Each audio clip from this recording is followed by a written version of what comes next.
Actually, we're going to address this to a greater extent in the 11 o'clock hour as we discuss the text of 2 John. But when we talk about truth and love, I want you to note that this, which is the theme of 2 John 9, this is basically a different treatise of the same concept.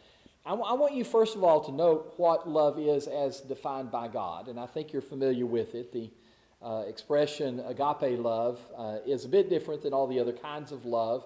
And as we seek to define it, the easiest definition that can be given is to seek the best for everyone else.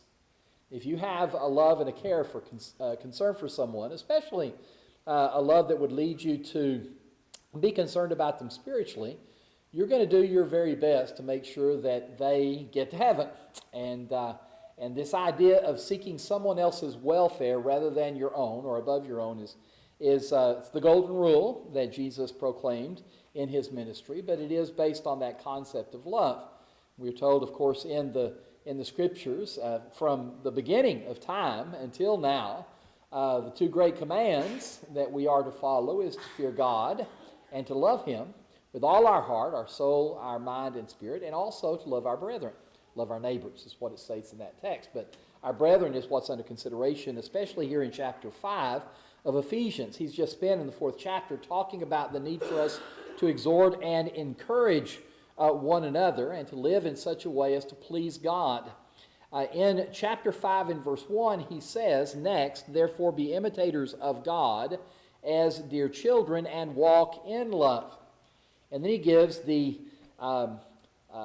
best personification of that kind of walk by saying walk in love as Christ also has loved us and given himself for us, an offering and sacrifice to God for a sweet-smelling aroma.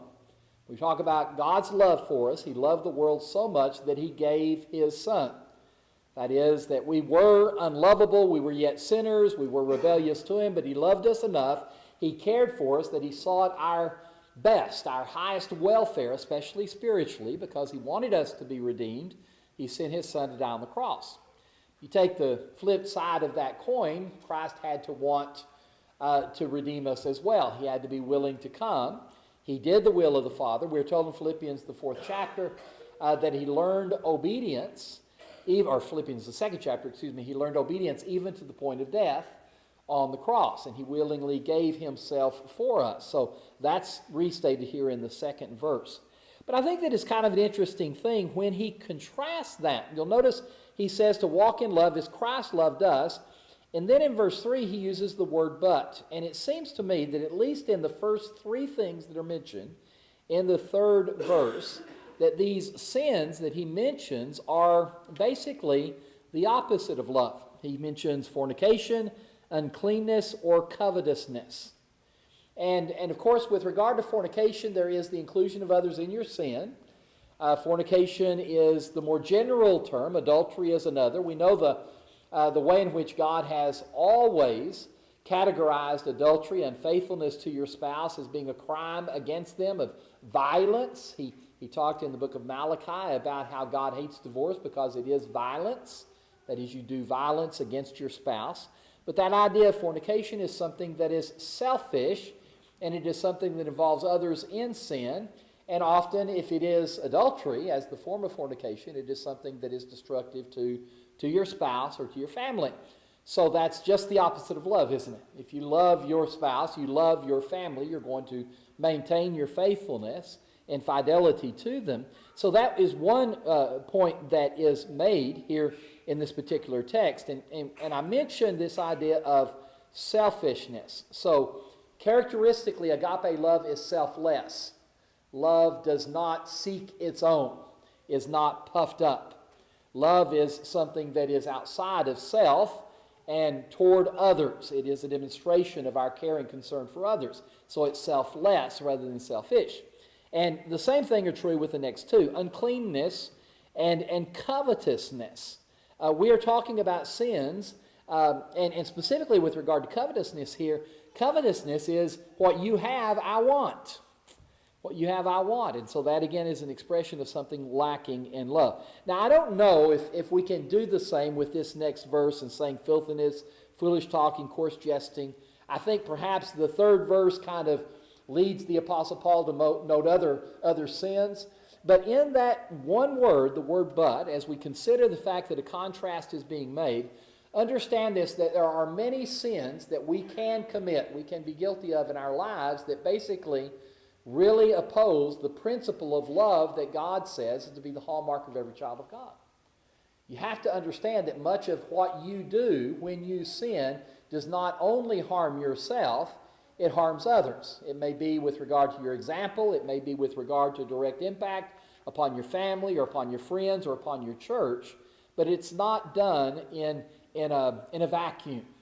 It is something that is impactful of other individuals. So the next time you are tempted to engage in a sinful activity, maybe the first thing that you ought to think of, is, well, is this something that will show a lack of love for my brethren? Is it something that will harm someone else, my Christian friends or my family or my friends, whatever the case may be, because that can be another cause for pausing the consideration as you're tempted. Now, the primary thing is it's going to hurt God. And it's always the case that sin is rebellion against God. It is selfishness as we lack a demonstration of our care and concern for God's will and His way. And so it is not loving at all ever to sin toward God. But oftentimes that is the case with regard to those that we love and care for as well.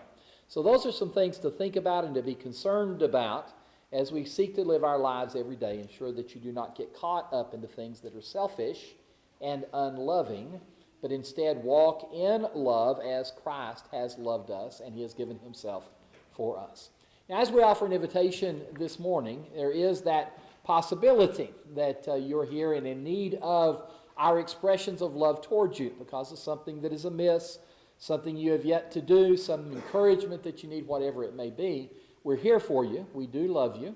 Hopefully each of us are selfless enough to put ourselves aside for a while and to express that love in ways that are needful for you. And so we offer ourselves to you by way of invitation this morning. If there is anyone who has a need at this time to come forward, we ask that you stand while together we sing the song selected.